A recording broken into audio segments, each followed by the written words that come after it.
Why do Etsy shops fail? Is it your fault as the vendor? Or is it Etsy's fault as the platform? Is it acceptable for 30-something-year-old men to be playing with fidget spinners? And is it bad that this is about my 5th cup of coffee today? I just thought I'd talk about common things that I see that lead Etsy shops to not necessarily fail, but they just don't get any traction and people are not making sales because of these simple things. So first up, I want to emphasize the point that you can't just set up an Etsy shop, upload a couple of images, write a little brief description on the products, and then just kind of leave it out in the ether as its own entity and expect to get any sales. Etsy's a pretty cool platform as there are already shoppers on the platform who are kind of searching and looking for products, but without putting in a lot of effort off your own back and driving your own eyeballs and traffic to your Etsy shop, then unfortunately you're not going to get the results that you desire. So what I would say is that you'll need to either make a time sacrifice to create content for your business. So that's either like a blog, social media post like on Instagram or Pinterest, writing to an email list, or even making funky and cool YouTube videos like these.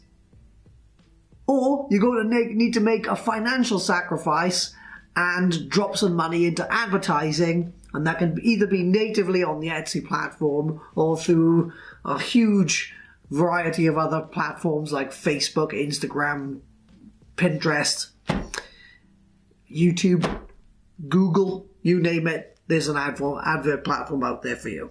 In an ideal world, if you really want to get customers to your shop and for people to find out about your business and the products that you make, then you should do both. So create a lot of content and drop money on advertising and get your search engine optimization on the Etsy platform in order, and you will get a decent amount of people in your shop every single day. However, it doesn't matter how optimized your thumbnail images are, or how cool your adverts are, or how many followers you build up on Instagram. Without a few fundamentals in place, then you are doomed to fail. Sorry, that was a bit overdramatic. What I'm trying to say is from the start is that your marketing and even your crafting will suck if you don't know your customer. This is like the first step in learning how to market your business, is you need to know who exactly you're creating products for and who you're selling them to. So if you're anything like me, you might think, well, I've got lots of different customers. You know, I can't pinpoint them down to just one specific type of person, but that doesn't really matter. If you can generalize, like what kind of person the large amount of your customers are, then everything else just becomes easy for you. So for example, for me, I make wooden rings, which are kind of like unusual choices of jewelry for people who are looking to get engaged or married. And I've actually found over the years that the large majority of my customers are kind of a bit like me. They're sort of like 25 to 35-year-old guys. They've had a girlfriend for a little while. They generally have musical hobbies, so they like gigs, festivals. Some of them even play instruments. A lot of them even like the same kind of bands that I do. I can kind of pinpoint that they mostly come from the UK, and they're looking for unusual wedding rings that are a bit more interesting than, say, your typical plain platinum band. They want a conversation starter. And so that makes it super easy for me when it comes to the way that I firstly design my products, as well as then the language that I use to promote them, where I promote my products, and just generally the whole experience I can provide my customer. So what I would recommend before you even open a shop or before you even design a product, just do a quick little brainstorm. Think about your ideal customer. Some people call this your customer avatar. What gender are they? What age are they? Where are they located? That's a good start. Do they have any interests or hobbies? Perhaps they play a musical instrument. Maybe they're into knitting. What sort of music do they like? What type of TV do they watch? What type of movies are they into? What level are they educated to? Where do they hang out online? What type of magazines do they read? When you know all this, you can create products for them and you can figure out exactly where they are, and then you can market to them. This exercise is really important. At the end of the day, you're going to use different language and different platforms to reach a 24-year-old metalhead male than you are to reach a 50-plus-year-old female who's a knitting enthusiast. So take the time, do your research on your customers. They might be like you. So when you know your customer, you know where you can reach them, how you can reach them, the language you can use, and the products that they are looking for.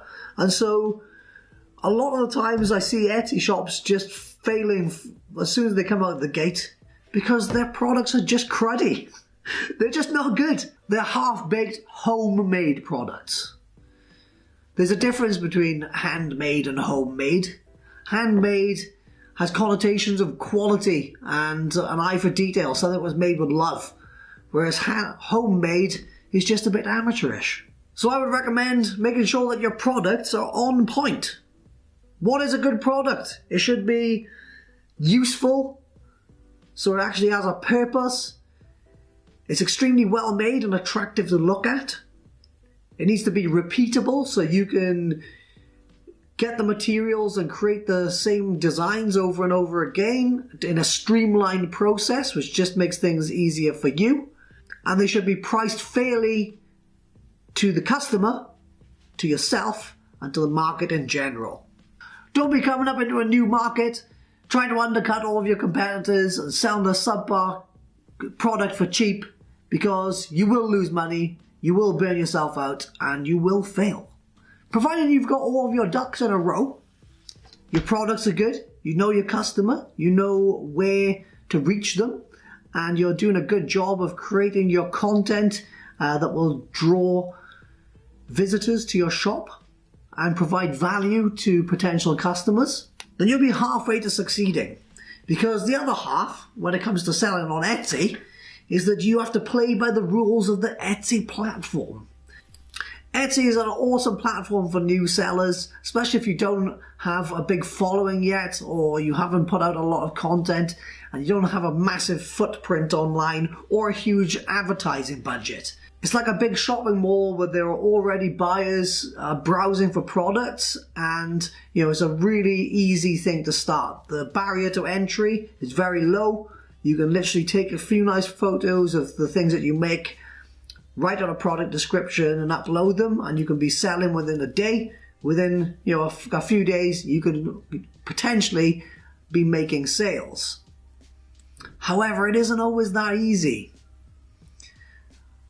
I've had quite a bit of experience now on the Etsy platform, and I can honestly say that it's never predictable. I think any quick browse of an Etsy forum or Etsy Reddit or Etsy Facebook group, and you'll quickly see how many times a year they change the algorithm, and at any given point the rug can be pulled right from underneath your feet and your sales can plummet.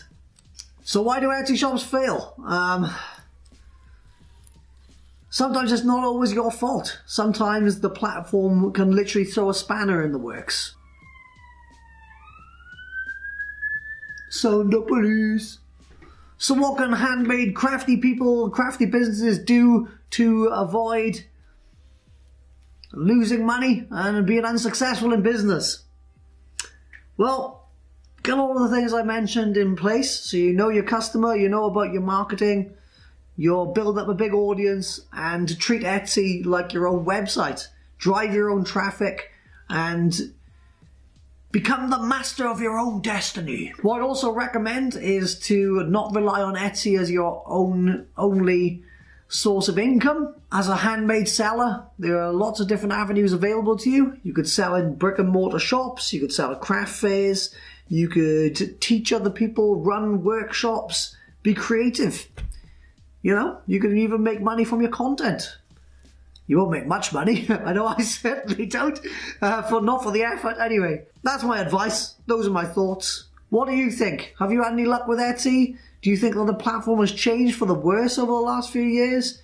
I've certainly seen that it's increasingly a pay-to-play kind of platform, and if you don't have a significant advertising budget, then you ain't gonna make sales, buddy.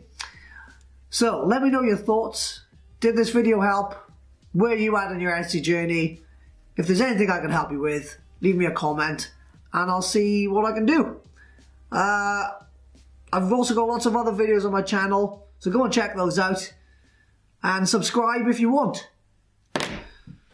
See you in the next one.